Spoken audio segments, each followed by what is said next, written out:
रत्नागिरी गोवा महामार्गावर असलेल्या निवळी येथे भीषण अपघाताची घटना घडली आहे। यात मिनी बस आणि एलपीजी टँकरचा भीषण अपघात झाला आहे। गोंदियामधील पोलीस कर्मचाऱ्याने भर चौकात एका इसमाला बेदम मारहाण केली आहे। ओव्हरटेक करून कट मारल्याचा आरोप करत मद्यधुंद अवस्थेत पोलीस कर्मचाऱ्याने हा प्रकार केला। त्याचा व्हिडिओ व्हायरल झाला आहे।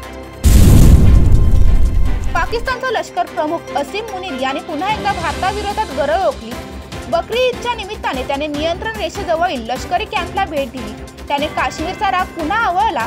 ऑपरेशन सिंदूरमुळे फटफजिती झाल्याने तो आता अवसान आणत असल्याचे दिसते। संभाजीनगरात काल रात्री झालेल्या मुसळधार पावसात अनेक ठिकाणी विजा कोसळल्याच्या घटना घडल्या। वैजापूर तालुक्यातील नादी शिवारात एका कांदा चाळीवर वीज कोसळल्याने कांदा चाळीला आग लागली। या आगीत कांदा चाळीतील 5 ते 6 ट्रॅक्टर कांदे शेतकऱ्याच्या डोळ्यासमोरच जळून खाक झाले।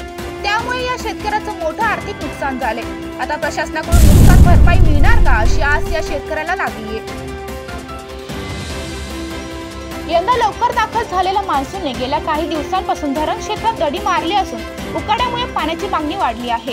त्यामुळे मुंबईला पाणी पुरवठा करणाऱ्या 7 धरणातील पाणीसाठा घटला आहे। या धरणांमध्ये 11% पाणीसाठा असून तो 10% घसरल्यास राखीव पाणीसाठ्याला हात घालण्याच्या हालचाली मुंबई महानगरपालिकेने सुरू केल्या आहेत। या संदर्भात येत्या आठवड्यात निर्णय घेण्यात येणार आहे।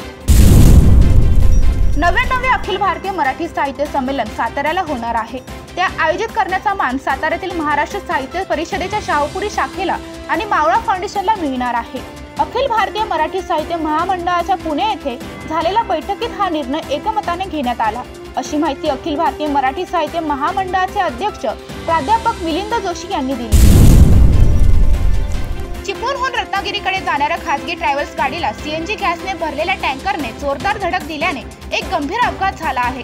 महामार्गावर बाव नदी येथे ही दुर्दैवी घटना घडली आहे। या अपघातात ट्रॅव्हल्स सुमारे 20 फूट खोल दरीत कोसळली असून अनेक प्रवासी जखमी झाल्याची प्राथमिक माहिती समोर येत आहे। टोईंग व्हॅन कार्यपद्धतीबाबत सर्वसामान्यांच्या निश्चितच तक्रारी आहेत। त्यामुळेच नव्या टोईंग यंत्रणेत प्रशासनाने ठाणे वाहतूक शाखेच्या माध्यमातून आमूलाग्र बदल करण्यात आले आहेत। याबाबत पारदर्शी धोरण राबवून टोईंग व्हॅन रस्त्यावर धावणार असून येत्या 8 दिवसात या व्हॅनवरील मेगाफोनमधून उद्घोषणा करण्यात येणार आहेत। तसेच समाज माध्यमांमधून नागरिकांमध्ये या प्रश्नी जनजागृती केल्यानंतरच ही यंत्रणा कार्यान्वित केली जाईल।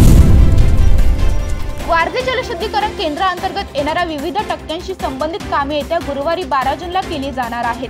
त्यामुळे कोथरूडचा काही भाग, बाणेर बालेवाडी, वारजे माळवाडी तसेच भामा आसखेड प्रकल्पाअंतर्गत धानोरी, विश्रांतवाडी, खराडी, भीमानगर आदी भागातील पाणीपुरवठा बंद राहणार आहे।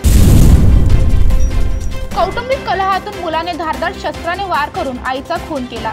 ही थरारक घटना सावनेर पोलीस ठाण्याअंतर्गत येणाऱ्या पहिले पार झोपडपट्टी येथे घडली। प्रमिला गणपत मरसखोले वय वर्ष 49 असे मृतकाचे नाव आहे। पोलिसांनी खुनाचा दाखल करून मारेकरी मुलाला अटक केली। मुकेश गणपत मरसखोले वय वर्ष 25 असे अटकेतील मुलाचे नाव आहे।